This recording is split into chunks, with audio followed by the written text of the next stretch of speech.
One of the most common questions that I hear both in state change as well as in the various communities I'm on, and particularly within Xano community, is really about the transformation of data, where people have big lists of things, sometimes they have objects of things, and they're trying to either extract data, turn it into something else, what have you. In fact, over here on the Xano community, they have categories for their Ask Community section, which is where basically their ask for help. And I'm pretty sure the most popular one is the transforming data. Not because it's the thing that most people are doing all the time, but it's because it's the thing that people run into and then they have a conceptual problem with it, right? How do I think about taking this big list of things and turning it into something else? Today, we're going to talk about how to do that with arrays. And it's worth thinking about these lists of either objects or strings or whatever else as things that we can manipulate. And there are four main ways that you manipulate a string or manipulate a list, an array, and it's true in Xano and elsewhere. And unfortunately, there's like pretty good learning material out there about the theory of it. And in JavaScript, we call them filter, map, reduce, and sort. These are the four big ways that you can take one list and turn it into something else. And Xano lets you do all of these things. It lets them do them relatively easily, and sometimes it doesn't give them those names. But if we have those names, we have the ideas of how these things work, we can be making some pretty good things happen for us. So let's talk about how we would do that within Xano. I'm going to go into Xano, and as I often want to do in these videos, I'm not going to go create an endpoint. I'm just going to create a function because functions are ways to get a lot more control over our inputs and outputs. Us create reusable code elements within Xano too. We call this array demo. And I'm going to just create an input for us, which I'm going to create as I usually do when I'm creating complex. Well, I just choose a JSON type because that we don't have to, go structure a lot of stuff in detail. And I'm just going to call this source. And I'm just going to do run a debug here. I'm just going to create what source will look like. Source is going to be an array, which means it's a list that's used the square brackets when we're doing this in JSON. And I'm going to make this into a list of arrays. Oh, sorry, make a list of objects, right? So I'm going to say they're objects, and objects have curly braces. Those are the blue things you see here. And I'm going to say it contains a key of A and a value of X, key of A and a value of Y, a key of A and a value of Z. And then finally, I'm going to make sure this also has a key of B and a value of, D. This one will also have a key of B and a value of D. Remember, the D here has actual quotation marks around it for the JSON to work. JSON's a real pain actually to create by hand. So this is why we usually use code to create it. And then I'll have another one here that's going to be key of B, value of C. All right. So obviously these two have something in common. These two don't. Great. So the main ways that we can manipulate things are going to be through, in my function stack, I have a number of methods, largely under data manipulation, that allow me to manipulate arrays.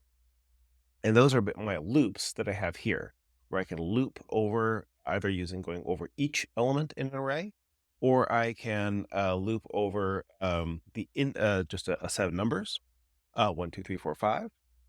And then I also have the ability to loop and basically, these are three things I can do inside a loop, which are to break out of it, so stop running it, continue, skip to the top of the next loop, and remove an entry from whatever the list is that's being iterated over. Most of the time, we're using for each because it's the simplest to work with and it's really powerful, and the for loop sometimes for specific situations.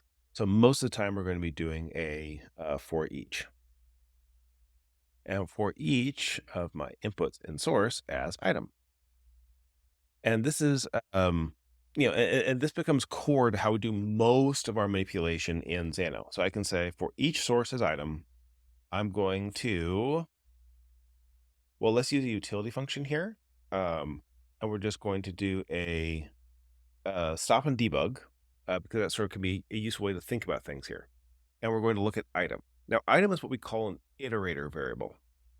And that means that as we're iterating over source, first we're going to have AB, and then we're going to have AB, and then we're going to have AB. And each of those gets populated into item one at a time. And just to prove that this is going to show item with X of C, it's going to be this first item in there. And I'm going to put into don't need to worry about the response because I'm just stopping and debugging. Right, so it shows me X and C, which is the first object I have in here, even though I've also got these others. Now, at this point, we get to think about our first of the major things we're going to work on here, which is the idea of mapping. Mapping is really how we do data augmentation up or down. Augmentation is one of the most common things we do. Like there's something you have in all these elements, you want to put in something calculated about it, right? So it is possible that for each of these elements, you want to add, for example, another key called C with a value of YouTube. And so we can do add here, and I can do data manipulation, and we do update. Update variable is the way we're going to be doing the mapping. We augment it by saying the existing variable of item dot YouTube. And this is actually the sort of, we'll call it C. This is a key idea that you have the item which already exists and the C path to it, which doesn't exist yet. But we can, by updating it to YouTube, it's a save, comment out the stop and debug, as I sometimes say, wink it out. I'm going to have the response just tell me what the entire source is. Now, I've actually made a mistake in here because if I want to loop over an input, I'll never be able to change it. So it actually doesn't work for augmentation. So what you need to do if you're taking something in that you want to make modifications to is we'll need to do data manipulation, and we'll need to create a variable. I'll call it output. That's going to be based on the source. Right, so I'm setting myself up that I want to iterate through. Move this out of the way. That I want to iterate through. Ooh, where'd it go, friend? All right, we're gonna put you over here, and then right, put that up here, right? So now I'm going to actually loop over not my source, but rather my output. Back here, great. What this will do is make sure that like whatever I'm iterating over is something I can actually modify, because my relationship with inputs is always read-only.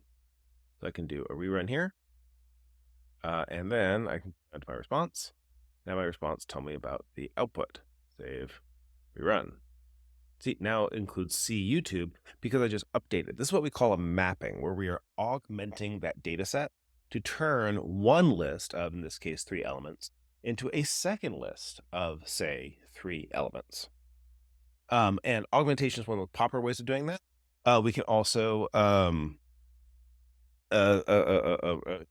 remove things. We can add. We can do whatever we want to do to each item individually, and that's pretty handy. So that's what we call mapping. And of course, you can nest these to go as far deep down into an array as you like. So a second thing we might want to do is going to be filtering that array. Now, filtering is not something you actually do inside a for each loop, well, unless you got very complicated logic, which you might. But let's say we want to do a data manipulation, and this time we're going to go down to the array variables, and we're going to say we want to find all elements. This is the most common sort of filter. All the elements in output. And we click into here. This is kind of like building an if-then that goes inside the statement. And we're going to say where this, and remember how item was the iterator variable in that big for each loop? This is the equivalent of item inside the context of a filter. We say where this is equal to, well, actually more specifically, this dot B is equal to the letter D, right? Because here you'll remember that, like I set 2 of these up to have a B of D, and the other one's B is just the letter C. Okay, fine. So this will pick out all the ones that are D, and the result variable will be filtered. I'll just call it that variable filtered. And then what I can do is say I want to take the output, and instead of looking at the output, I want to look at filtered. See, now it only includes these 2 elements. But the cool thing is I actually ran my, my mapping to augment the data, as well as applying the filter, which is super cool. Another thing I can do here is I could take this and say I just want to be the output for the result. put this up here, and then have it come back and just have output turn into output, right? I can edit it in place. It allows me to start stacking some of these ideas, right? I can do a filter, and then I can do an augmentation, and then and then I get the best of both worlds. And by the way, if I just comment out this for each loop, you can see I don't get my augmentation, I don't get my mapping. It just has the original data, but it was still subject to the sort that I did in there.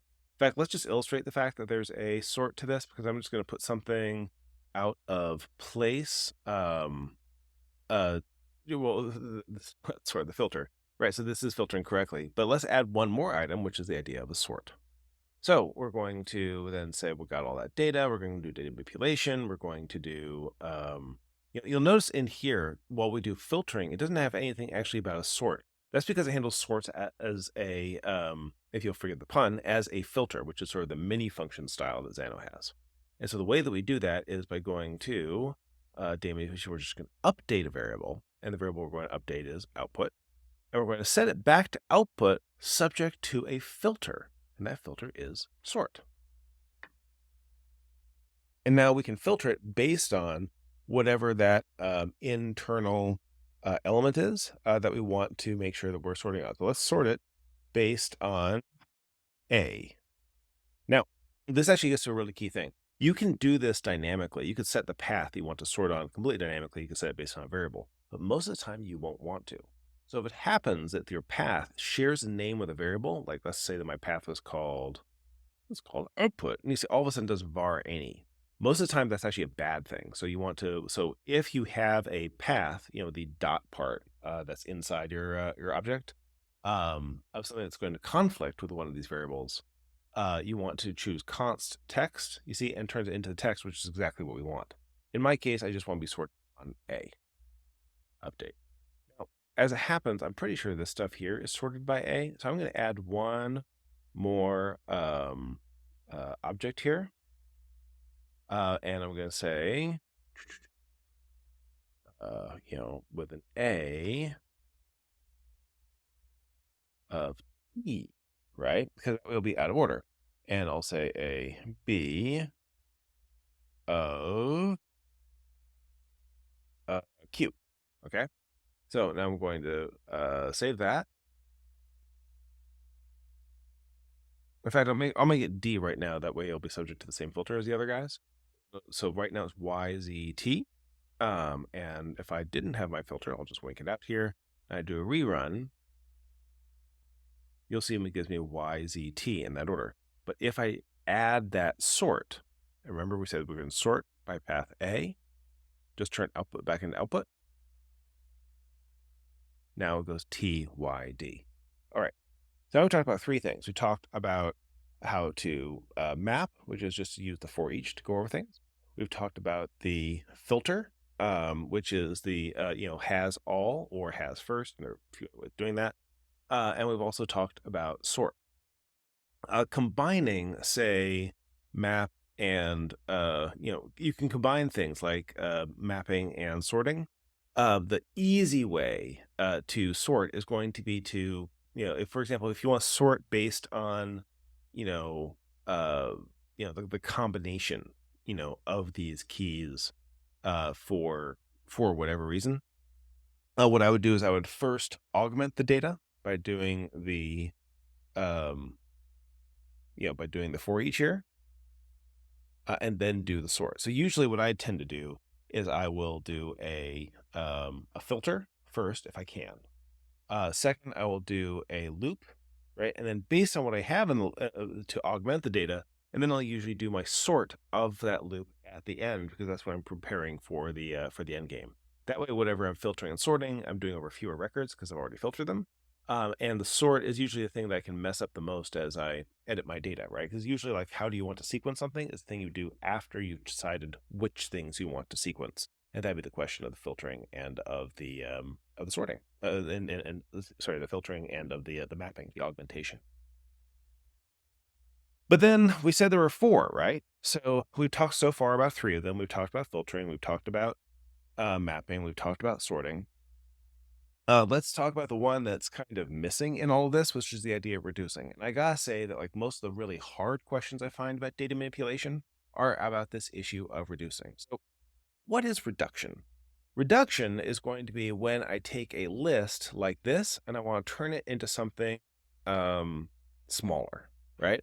So let's just say I'm not going, to create variable and I'm going to comment that out. I'm going to comment this out. I'm going to comment this out. Let's talk about how we do reduction. So one example of a reduction is I want to know, say, I just rerun this, you'll get everything back, right? X, Y, Z, T. So how about this? I want to know how many of these have, for each B, I want to know the count of each of the other keys, the B, the C, the D, the D. So that would result in 2 records that should be coming back out. And basically an object, right, of each of these keys and how many there are of each. So I want to have C1 and then 3 of the Ds. That idea is one that can throw people immediately for a loop, but it doesn't have to. The way that we do a reducer in this case is we set up in 2 parts. The first is we define our output, which is going to be an accumulator variable, or that's the technical name for it. And we're just going to use that name just to, create some clarity here. And we're going to call this accumulator. Now, the initial shape I want to give the accumulator is going to matter. So I know that what I want to do is create an object at the end that's going to be of the B, the D, the D, the D, right? So let's do that. And to do that, I const, and I say I want this to be an object. Excellent. Now I'm going to do a plus, and I'm going to do a data manipulation. I'm going to do a loop, a for each loop. And I'm going to loop over my output, right, as item, just like we did before, right? This is the same as the mapping thing in terms of how it starts. But it's not the only thing we're going to do, right? But instead of adding things into output, we're going to put things into accumulator based on what we've learned. So we're going to say, and I'm just going to make this a little more verbose so it's easy to understand. I'm going to say, call it B value. That's going to be equal to item dot B, right? And we're just going to, this is my habit. I always do stop and debugs as I go through this just so I can see what the data was that I just created. And I'm going to say that's my B value, save, and rerun. Yeah, cool. So you can see my current B value is C for this, right? Now I want to find the stored B value from the accumulator. So I'm going to do create value, and I'm going to say accumulator value, which is going to be accumulator. Now, I can't use dot notation here because I actually don't know which key I'm going for. So I need to do it dynamically. I'm going to say get. And I'm looking for the element called C. In this case, but actually what I really want to do is know what the B value is, right? And it also looks for a default. And the default here, because remember, we're going to be doing counts. So the default should be 0. If it hasn't found anything, that means we currently have 0 of those C's in there. We'll save that. And now what I can do is by getting the original accumulator value, right, I can do data manipulation, math, and I'm just going to add the to the accumulator value 1. I like to, you can obviously do this through like an update of a variable call as well, but this is really nice because it's so easy to read. And so we've got the original value, which is the accumulator value, which would have been 0, right? I can add a 1 to it because I just found the number of B's. And then I'm going to basically save that back into my accumulator again. So I'm going to update my accumulator with basically back into the accumulator. And this is an important pattern too, because if I don't know which key at the outset I want to modify, I just do it through a set. Setting it to with the path of where my B value is. Remember before I was saying you want to be careful of not doing this too dynamically? This is an example where we want to do it dynamically because the B value right now is C. So I'm going to set the path at C to the value of whatever my new accumulator value is, which at this point should be 1. So save this, and then I've got the accumulator all set up here. So now I'm going to find out what the B value is, which is C. I'm going to find out what the accumulator currently thinks C is for, which is 0. I'm going to increase that by 1 and save that back into the accumulator. It's kind of like mixing together these ideas of data augmentation we were doing with the map at the beginning, but creating a new array or new object in this case that has a new shape. Fantastic. So what I'm going to do down here is I'm going to say, in addition to getting the output, I'll also like it to output the accumulator. Save that. And you know what, we'll have it call that output. Right, this allows us our response to have 2 elements to it, and we'll just run that. Now we can see we got our output, which is, the array just like we had before. We haven't changed anything about it. And then we have our accumulator, which knows there's 1 C value and 3 D values in it. So this is how we can do some relatively straightforward transformations using the 4 big ideas in arrays, where we can sort, right? That's the issue of, in most cases in Xano, that's really a one-liner. That's the, sort. What was I saying here? Yeah, sort. Sort is a one-liner that we do through a filter. And if we've set up the data that we know to sort on, it makes it much, much easier. The second is we can filter. And that's where we actually use a function. It's a little ironic that sort uses a filter and filter uses a function, but if we can get past that, we'll be fine. Where find all elements is the best one for this job, and that will just collect everything and put them in the right order. Also, just quickly note that for significant amounts of data, find all elements is kind of slow, so you don't want to use it all the time. So we do our filtering, once if we can, and not have it be in some nested set of loops. We can map by largely using the for each and update variable combination, where we're updating item. That's sort of the best way I found to be doing mapping. Although obviously we could also create another external, result to the mapping, depending on like what your particular needs are. So filter and sort are kind of one-liners. Map is a combination of using for each and, usually update item. And then reduce, the big idea in reduce is it's just like mapping. You're doing for each, but you're putting the data into this external variable that we call the accumulator, in order to create whatever that new shape is going to be. So mapping will always return a list of the same number of elements, whereas the accumulator could be a string, it could be another list with a different number of elements, it could be an object like we're doing right now. Like really, the sky is the limit. If you use these 4 primitives, these conceptual primitives as resulting in working with arrays of the filter, the map, reduce, and the sort, you can do anything with manipulating data. You can do that, and you can do that in all sorts of tools, but one of the very cool things is we can do it in no code in Xano. Data manipulation is also, in addition to being part of the Xano community, something we do all the time in the state change community, because it's not particularly about product knowledge. It's something that's intersectional. We're dealing with all the time at various levels of our applications. So if you're working with something that's kind of data intensive and you're having more complicated issues, please come check us out over at State Change too. But if you've got questions about what we've just been seeing here, please put it into the comments. And I'm looking forward to hearing from you, and we'll see you next time.